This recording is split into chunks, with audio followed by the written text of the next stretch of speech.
महाशिवरात्रि की कथा है। एक व्रतराज नाम का ग्रंथ है। उस व्रतराज ग्रंथ में शिवरात्रि की कथा का महात्म्य वर्णन किया है। वहीं से कुछ संक्षेप में मैं जो है भगवान के चरणों में शिवरात्रि की व्रत कथा समर्पित करना चाहता हूँ।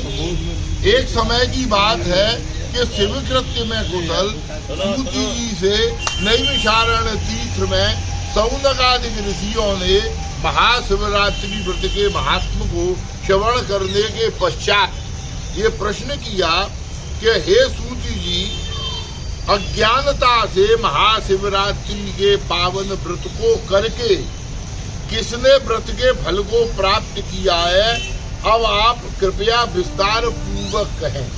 तो अब तक की जो जितनी कथाएं थी वो शिव जी का ज्ञान में समझ करके गुरु की आज्ञा से प्राप्त करके ज्ञान, और जिन्होंने शिव जी का व्रत किया, पूजन किया, उनको सबको शिव समान दाता नहीं, ऐसे शिव जी आश तो सबको देते हैं। अब सूति जी ने प्रश्न किया कि अज्ञानता में जानता तो कोई नहीं, फिर भी शिव जी ने अज्ञानता से की गई पूजा का उसको फल प्राप्त किया। तो ये जो पुराणों में कथा छुपी हुई है, इसके बारे में शौनकादिक ऋषियों द्वारा ये प्रश्न किए जाने पर सूति जी ने कहा कि ध्यान पूर्वक आप श्रवण कीजिए। मैं इस विषय की एक प्राचीन कथा कहने जा रहा हूँ। वह इतिहास अर्थात एक निषाद से संबंधित है। एक बहेलिया था, इसके श्रवण मात्र से समस्त पापों का नाश हो जाता है। प्राचीन समय में एक रुद्रक नाम का निषाद किसी वन में निवास करता था। उसका परिवार भी था। वह सर्वदा वन में जाकर अनेक मृगों की हत्या करता और नाना प्रकार के चौर कर्म भी किया करता था। उसने बाल्यकाल से ही अपने कुछ भी अच्छा कार्य नहीं किया। निकृष्ट और निंदित कर्म करते हुए वो दुरात्मा निषाद का बहुत सा समय यूं ही बीत गया। एक समय महाशिवरात्रि का पावन व्रत आया, परंतु दुरात्मा महाशिवरात्रि के अत्युत्तम महात्म को बिल्कुल नहीं जानता था। इसी पावन दिन में निषाद के परिवार वालों ने उससे कहा कि आज कहीं से भी चोरी करके या जैसे भी आप ला सकें हमारे लिए कुछ खाने पीने के लिए वस्तु ला कर को दो। तब अपने कुटुंबियों की प्रार्थना सुन करके वो धनुष बाण लेकर के जंगल में निकल पड़ा, घर से निकल पड़ा, इधर उधर शिकार खोजने लगा। किंतु सूर्य अस्त हो गया, पूरा दिन निकल गया उसको कोई भी शिकार नहीं मिला। बड़ा दुखी हुआ, जोले अब मैं क्या करूं, अब परिवार वालों के पास कैसे जाऊं, वो भूखे तड़प रहे होंगे, तो मैं जो है उनको रोता चीता क्यों देखूं। वो वहीं रुक गया। तो वहीं पर एक तालाब था। तालाब की सीढ़ियों के निकट वो विचार करने लगा, जल पान करने के निमित्त यहाँ कोई हिरनी आवेगी, शाम का वक्त है ना, तो पानी पीने कोई हिरनी पशु आएंगे तो मैं यहाँ पर उनका शिकार कर लूंगा। इस तरह से वो जो है जल पी करके बैठ गया और इंतजार करने लगा कि कोई न कोई तो आवेगा ही आवेगा। इस प्रकार विचरण करते हुए पूरा दिन वो पेड़ जो था ना, वो भाग्य से बिल्व पत्र था, बेल का पेड़ था, उस पर वो दिन भर निराहार बैठा रहा और उसको कुछ भी प्राप्त नहीं हुआ। पूरा दिन बीत गया, सूर्यास्त हो गया, रात्रि हो गई।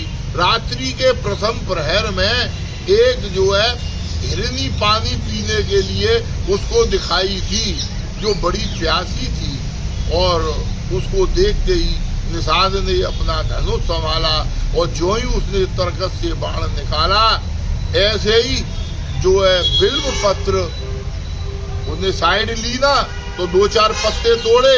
वो जो पत्ते बिल्व पत्र के गिरे वो शिव जी के सिर पर मस्तक पर वो अर्पित हो गए, गिर गए। उसी ब्रह्म वृक्ष के नीचे भगवान कपाल पाणी भगवान आशुतोष के ये शिवलिंग थे और उन्होंने इसकी वो प्रथम पक्ष की प्रथम प्रहर की जो पूजा है वो स्वीकार कर ली। इस तरह से अब वो पत्तियों की आवाज हुई तो वो हिरनी जो है डर गई। तो हिरनी और व्याध का संवाद हुआ। तो हिरनी बोली कि देख भाई व्याध, तुम मुझको मत मारो, मेरे छोटे छोटे बच्चे हैं, हमें तुम छोड़ दो। मैं अपने बच्चों को जो है पास जाती हूँ, दूध पिलाती हूँ, फिर मैं वापस लौट करके आ जाऊंगी। तो हिरनी ने जब प्रार्थना करी तो शिव जी की पूजा करने के उपरांत उसके मन में कुछ दया भाव उत्पन्न हुआ। तो वो बोला अच्छा ठीक है, मैं यहीं बैठा हूँ। अब वो हिरनी चली गई तो जो है जाने लगी हिरनी, तो बोला अब मैं विश्वास कैसे करूं कि तू अपने घर चली जाएगी और तू बिल्कुल वापस आ जाएगी। तब हिरनी उसको धर्म का प्रमाण देती है। अब इस कथा में जो मूल कथा है उसमें पापों की लिस्ट गिनाई गई है कि अगर मैं नहीं आऊं तो मुझे ये पाप लगे। बहुत लंबी लिस्ट है।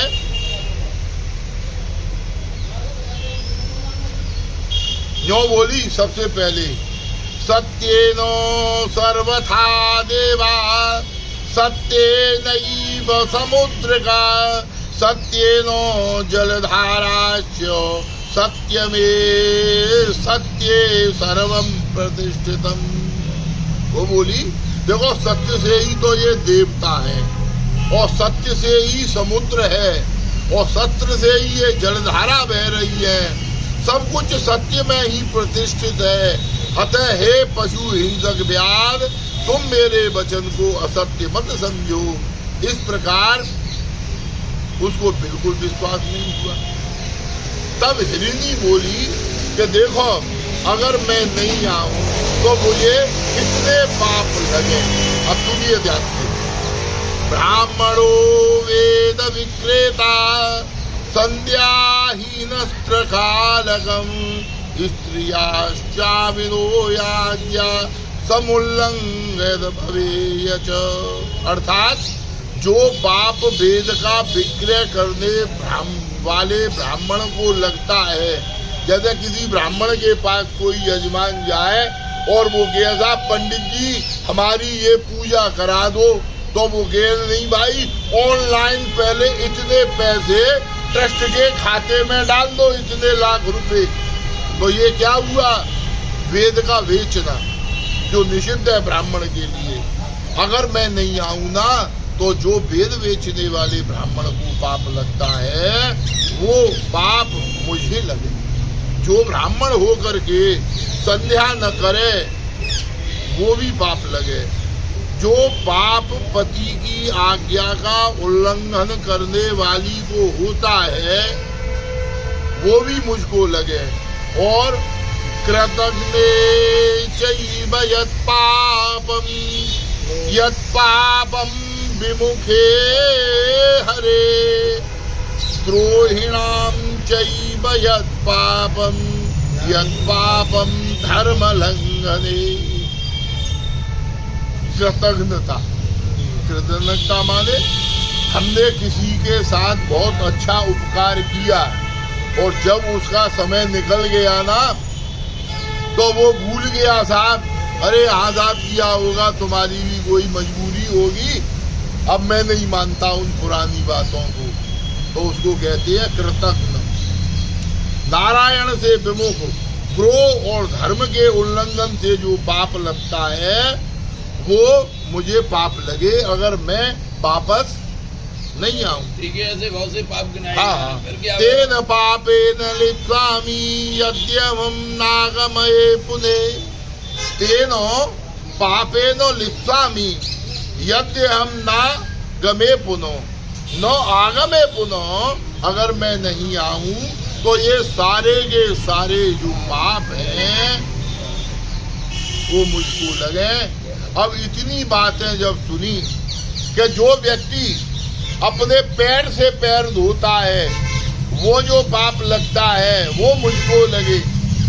देवता के लिए दीपक अर्पित किया और उस दीपक की रोशनी में बैठ करके जो पाठ पूजा करता है वो पाप जो लगता है वो मुझे लगे।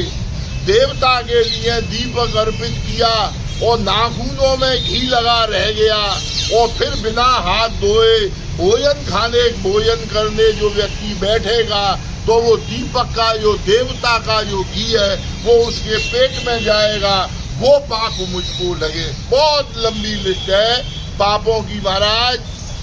तब जब उसने सच्चे मन से, तो सामने शिव जी का मंदिर था, तो दोनों की आत्मा पवित्र हो गई और उसने उसको कह दिया कि जाओ।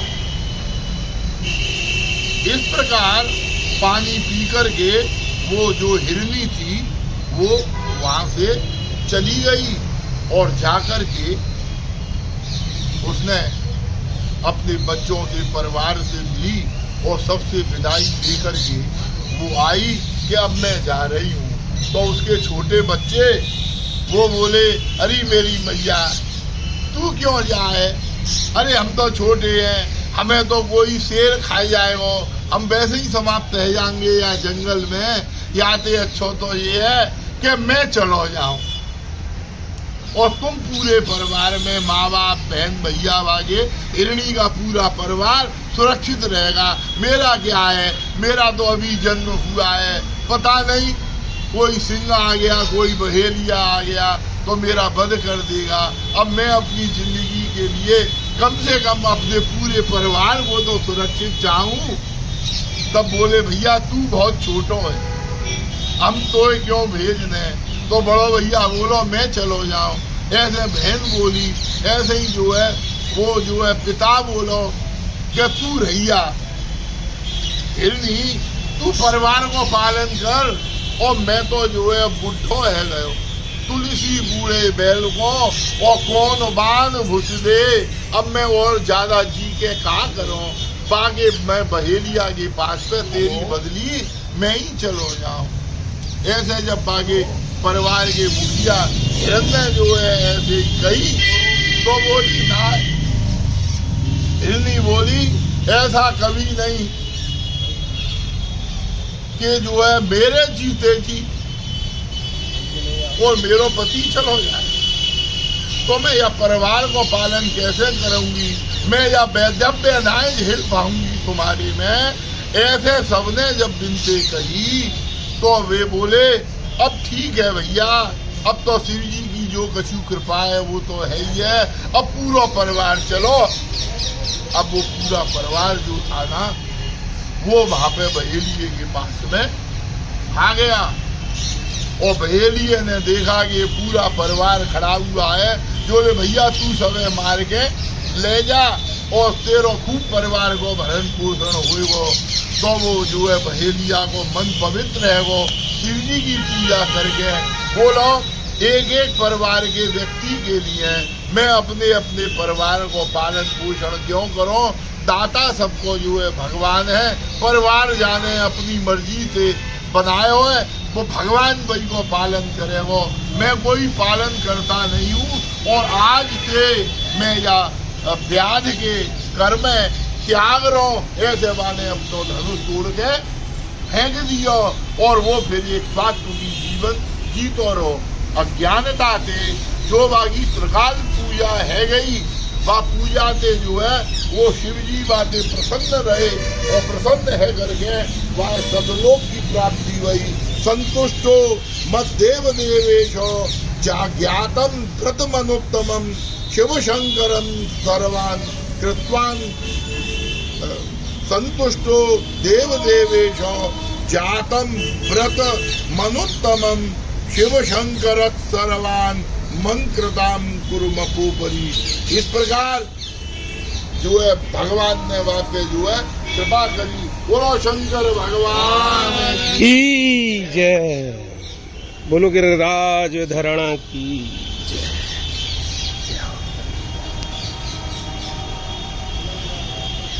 मिनट लगा दो। अब आरती के बाद चला गया पुष्पांजलि और का होगा खड़ा है गई का कौन करी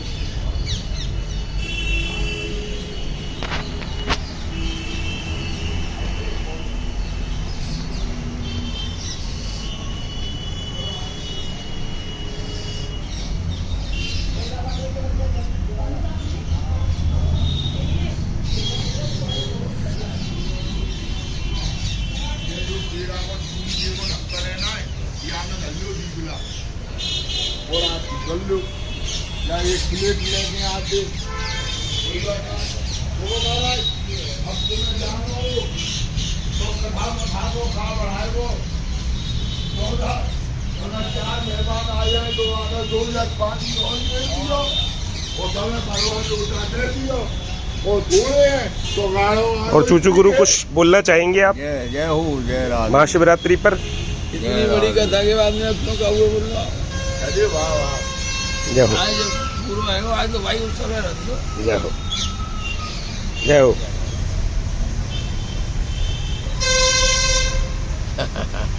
जय हो